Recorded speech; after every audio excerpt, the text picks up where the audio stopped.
Why Japan had an unbelievable economic downfall. Today's thought-provoking question will take us on a journey through Japan's extraordinary ascent and eventual fall. Why did Japan, which was once the second greatest economy on Earth, go through such an amazing monetary breakdown? Stay with us as we reveal the captivating tale of how Japan came dangerously close to becoming a worldwide giant before losing its reign as a result of a string of unbelievable errors. You won't have any desire to miss this, I guarantee you. Japan had lost a surprising 93% of its steel industry, more than 30% of its modern hardware, a fourth of its public designs, and more than 80% of its boats when the U.S. was done getting payback for the assault on Pearl Harbor.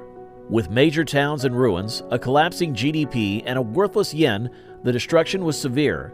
However, in nearly 10 years, Japan strikingly bounced back from the conflict and surpassed the U.S. to turn into the second biggest economy on the planet.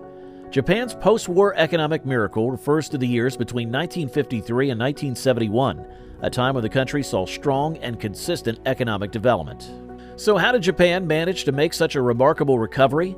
The partnership between the Japanese government and the enormous commercial conglomerates known as keiretsu, which comprise banks, industrialists, and trade firms, holds the key to the solution.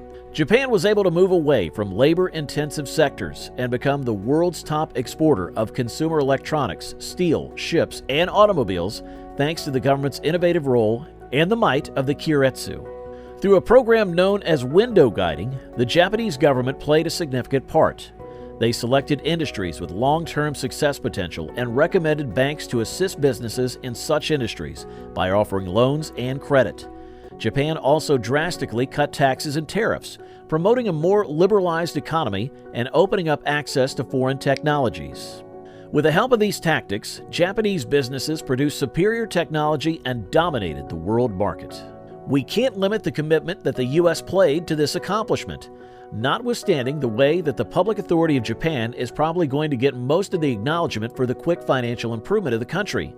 After the assault on Pearl Harbor, President Truman initially wanted to exact revenge, but he later realized that a stronger, free Japan would be helpful in the struggle against communist expansion. In order to facilitate Japan's import and export activities, the United States worked as a facilitator. This led to trade surpluses and gave Japan a significant economic boost.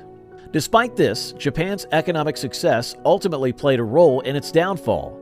Japanese companies started to collect vast sums of money in the middle of the 1980s, which sparked a global buying frenzy. They bought well-known American structures, including the Empire State Building and Rockefeller Center. During this time of economic growth, Japanese real estate values rose and the stock market was active. This boom was unsustainable, though, as it was built on a bubble economy that would eventually burst. Right on time during the 1990s, the financial air pocket eventually burst, with appalling ramifications for the nation's economy.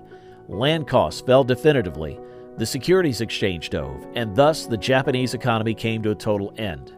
People stopped making purchases, companies stopped making investments, and as a result, the once beautiful Japanese culture started to deteriorate. The justifications for why Japan's economy has been in a descending twisting for such a long time are the subject of various speculations. There it is, the fascinating tale of Japan's ascent and decline. Japan's journey from a war-torn country to an economic powerhouse and then a protracted period of economic collapse holds important lessons for us all. It's critical to consider the mistakes made by Japan and take action to prevent repeating them as we watch other economies stay stagnant. Don't forget to leave your comments below, and if you like this video, click the subscribe button to receive more engrossing material. Till then, keep your curiosity alive.